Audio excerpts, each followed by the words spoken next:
ก็ทักทายสบายดีพ่อแม่พี่น้องเบิดสุขุสุขคนเด้อพี่น้องเด้อ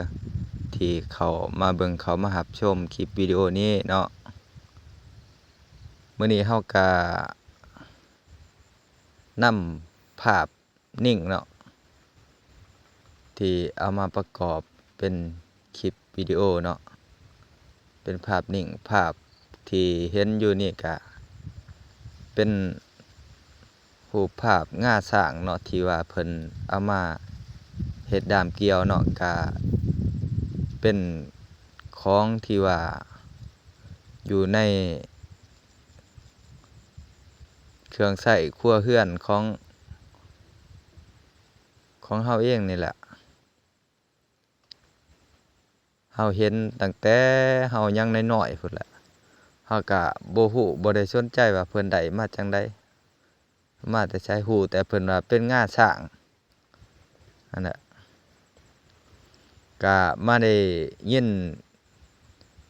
แม่เพิ่นเว้าให้ฟังช่วงปี2019หา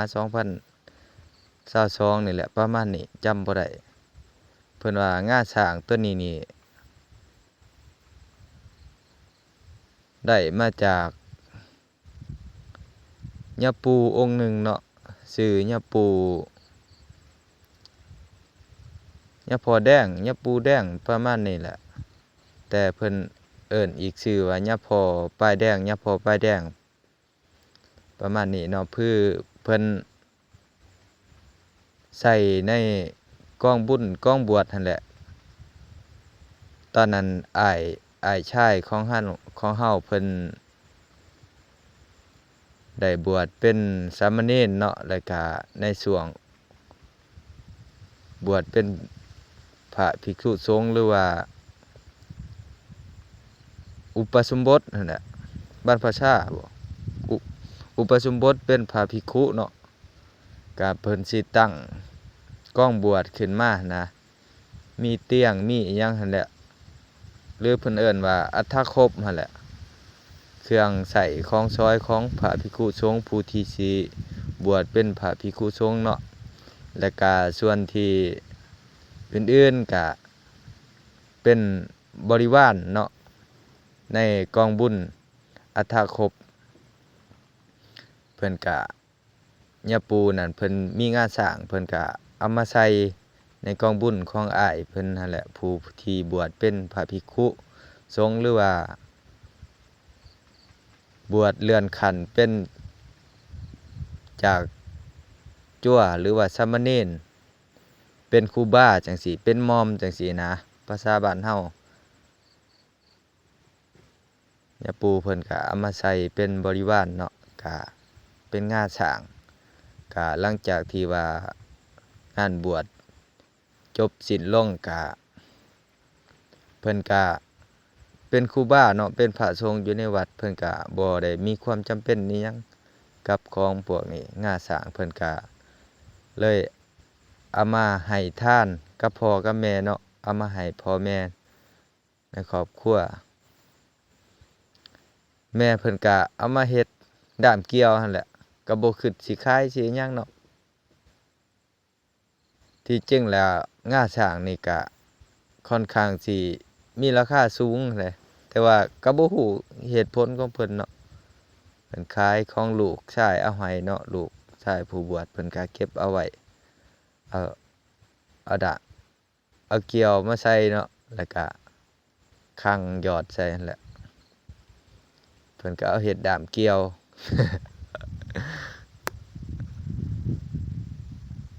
สำหรับลูกเต้าก็หลายคนเด้ลูกเคยลูกอันนั้นก็บ่มีผู้ใดที่ว่าสิสนใจว่าสิว่าอยากเอาไปขำไปขายจังซี้บ่มีแม้แต่เฮาเองก็บ่คิดฮู้อยู่ว่าเป็นงาช้างเพิ่นเว้าให้ฟังช่วงเฮ็ดนาตอนยังน้อยอยู่นำเพิ่นก็ฮู้แต่ว่าเป็นงาช้างก็บ่คิดอยากได้อยากขำอยากขายหยัง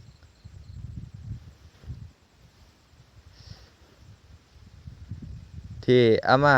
โพสต์ให้พี่น้องเบิ่งมาเว้านี่ก็เฮาอยากถามเบิ่งว่างาช้าง ประมาณนี้ค่ะถ้าสมมุติว่าผู้เพิ่นสิซื้อหันนะเพิ่นสิสามารถซื้อได้ในในราคาส่ำใดหรือว่าผู้ที่เคยซื้อขายงาช้างเคยซื้อขายในราคาเท่าใดก็สิประมาณคืบป้ายนี่แหละความใหญ่ก็กำก็พอดีเต็มกำพอดีส่ำด้ามผ้าขนาดใหญ่ก็บ่ได้ยาวปานใดเนาะ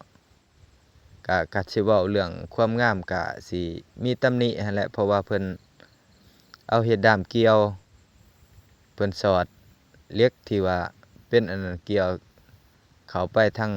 างปลายของงาช้างก็มันก็สิมีรอยแตกเนาะเห็นอย่างที่เห็นนั่นก็แล้วก็เพิ่นสิเผาย่างหรือว่าใส่คั่งที่ว่าเฮาจูดไฟแล้วเป็นอย่างเหนียวหั่นนะเอาเข้าไปในหูที่ว่าเพิ่นสอดด้ามเกี่ยวนั่นแหละให้มันแน่นบ่ให้มันร้อนเกี่ยวเข้าส่วนทางด้านปลายนั่นก็เกี่ยวนั่นก็สิเบิดคุณภาพนั่นแหละเพิ่นก็เก็บไว้ในบ้านในเรือนนั่นแหละร่วมกันกับเกี่ยวตัวอื่นก็บ่ได้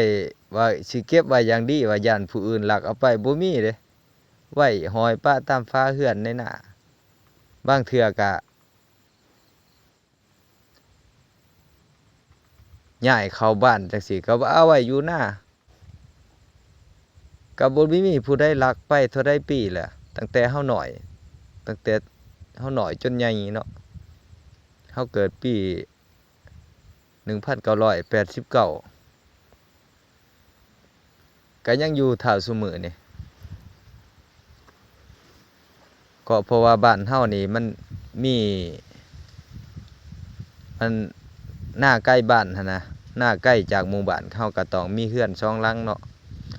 ตกเดือน6ก็ได้ขนเครื่องขนของออกไปนอนนาเลยเด้ก็มีอยู่ผู้ที่เข้ามานอนบ้านสิเป็นลูกชายคันเฮาอยู่ก็สิเป็นเฮาเข้ามาผู้หนึ่ง2คนจังซี้สำหรับพ่อแม่ผู้เฒ่าอ้ายเอื้อยก็เพิ่นก็ประจำอยู่